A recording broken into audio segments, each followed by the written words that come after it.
എല്ലാവർക്കും നമസ്കാരം. തീർത്ഥ ഫാമിലിയിലേക്ക് സ്വാഗതം. ആദ്യം തന്നെ എല്ലാവരും ഞങ്ങളുടെ പേജ് ഒന്ന് സബ്സ്ക്രൈബ് ചെയ്യണം, ഷെയർ ചെയ്യണം, കമൻറ്റ് ചെയ്യണേ. അപ്പോൾ ഞാൻ ഇന്നത്തെ വീഡിയോയിൽ ചോദ്യമായിട്ടല്ല വന്നത്, നിങ്ങൾക്ക് സംഗീതത്തെക്കുറിച്ച് കുറച്ച് കാര്യങ്ങൾ പറഞ്ഞു തരാനും പഠിപ്പിക്കാനുമാണ് ഞാൻ ഇന്ന് വീഡിയോയിലേക്ക് വന്നത്. എൻ്റെ ഇന്നത്തെ ക്ലാസ് എന്ന് പറയുന്നത് ചില സാങ്കേതിക ബുദ്ധിമുട്ടുകൾ കൊണ്ട് സംഗീതം പഠിക്കാൻ പറ്റാത്തവരുണ്ടാവും, ചില വീട്ടമ്മമാരുണ്ടാവും, അതുപോലെ കുട്ടികൾ, പ്രായമുള്ള അമ്മമാരുണ്ടാവും. അപ്പോൾ ഇങ്ങനെയുള്ളവർക്കെല്ലാം എൻ്റെ ഈ വീഡിയോ കണ്ട് കുറച്ച് സംഗീതത്തെക്കുറിച്ച് കുറച്ച് മനസ്സിലാക്കാൻ പറ്റും. അപ്പോൾ അതിനു വേണ്ടിയാണ് ഇന്നത്തെ വീഡിയോ. സംഗീതം എന്ന് പറഞ്ഞാൽ നിങ്ങൾ ആലോചിച്ചിട്ടുണ്ടോ? എന്താണ് സംഗീതം? ഈ നമ്മൾ കേൾക്കുന്ന സിനിമാ ഗാനങ്ങളും മറ്റു ഗാനങ്ങളും മാത്രമാണോ സംഗീതം? എന്താണ് സംഗീതം? സംഗീതം എന്ന് പറഞ്ഞാൽ കേൾക്കാൻ ഇമ്പമുള്ള നാദങ്ങളെല്ലാം സംഗീതമാണ്. അതായത് നമ്മൾ ഈ മഴ പെയ്യുന്ന സൗണ്ട് കുറച്ച് സമയം നമ്മളൊന്ന് കേട്ടിരുന്ന് നോക്കൂ, അതിലുണ്ട് സംഗീതം.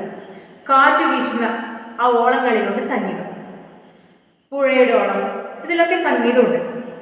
അപ്പോൾ കേൾക്കാൻ ഇമ്പമുള്ള നാദങ്ങളാണ് സംഗീതം, നാദമാണ് സംഗീതം. അപ്പോൾ നമ്മൾ ഒരു പാട്ട് പഠിക്കുമ്പോൾ, കർണാടക സംഗീതത്തിലെ ഒരു പാട്ട് പഠിക്കുമ്പോൾ ആദ്യം നമ്മൾ പഠിക്കുന്നത് എന്താ? സപ്തസ്വരങ്ങൾ. സപ്തസ്വരങ്ങൾ, ആ സപ്തം ഏഴ് സ്വരങ്ങളാണ് നമ്മൾ പഠിക്കുന്നത്. ഈ 7 സ്വരങ്ങൾ, അതായത് സ്വരങ്ങൾ നമ്മൾ എല്ലാ സിനിമാ ഗാനങ്ങളിലും മറ്റു ഗാനങ്ങളിലും സ്വരങ്ങളുണ്ട്. ആ സ്വരങ്ങൾ ചേർത്തിട്ടാണ് സിനിമാ ഗാനങ്ങളും മറ്റു ഗാനങ്ങളും ചിട്ടപ്പെടുത്തുന്നത്. സപ്തസ്വരങ്ങൾ ഏതൊക്കെയാണ്? സ, രി, ഗ, മ, പ, ധ, നി. ഇതാണ് സപ്തസ്വരങ്ങൾ. അപ്പോൾ നമ്മൾ ആദ്യം ഒരു സംഗീതത്തിൽ പഠിക്കുന്നത് സപ്തസ്വരങ്ങളിലെ ട്യൂണാണ്. അപ്പോൾ അതെങ്ങനെ പാടും?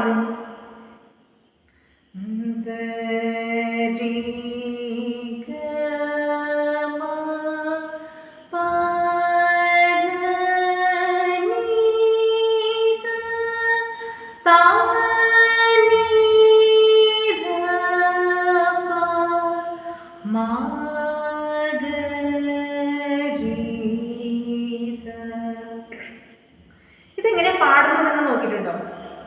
ഇതൊരു സ്റ്റെപ്പ് ബൈ സ്റ്റെപ്പ് ആയിട്ടാണ് പോകുന്നത്.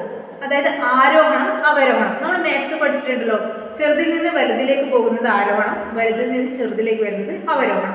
ആ ഒരു ഓർഡറിലാണ് ഈ സരിഗമ പദനിസ ഇപ്പം ഞാൻ പാടിയത്. അതെങ്ങനെ? സ താഴെ പാടി,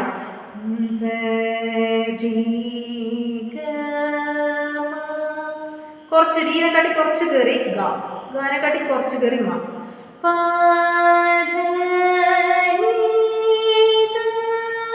സ ഏറ്റവും മുകളിലെത്തി. ഇനി നമ്മൾ അടുത്ത് കയറി വരണം, ഇറങ്ങി വരണം. സ,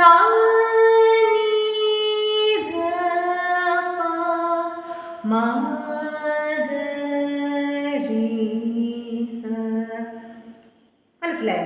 ഇങ്ങനെയാണ് ഫസ്റ്റ് സ്റ്റെപ്പ് നമ്മൾ സപ്തസ്വരം പാടുന്നത്. മുകളിലോട്ട് പോയി താഴോട്ട് വന്നു, താഴെ സ, മുകളിൽ സ പാടി, അങ്ങനെ ആ ഒരു ക്രമത്തിലാണ് സപ്തസ്വരം പാടുന്നത്.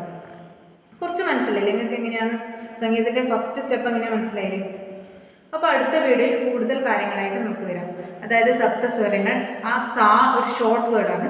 ആ സാൻ്റെ ഫുൾ നെയിം, ഈ സാ ഇത് നമ്മൾ ഓരോ താളത്ത് പാടുന്നുണ്ട്, ഈ താളത്തിൻ്റെ ക്രമീകരണം, ബാക്കി അതുപോലുള്ള മറ്റ് സരിഗമ പാടുന്ന മറ്റ് രീതികളുമായി നമുക്ക് അടുത്ത വീഡിയോയിൽ കാണാം. സംഗീതം പഠിക്കാൻ താല്പര്യമുള്ളവർക്ക് എൻ്റെ ഈ വീഡിയോ കാണാം. അതുപോലെ തന്നെ സബ്സ്ക്രൈബ് ചെയ്യാനും മറക്കരുത്.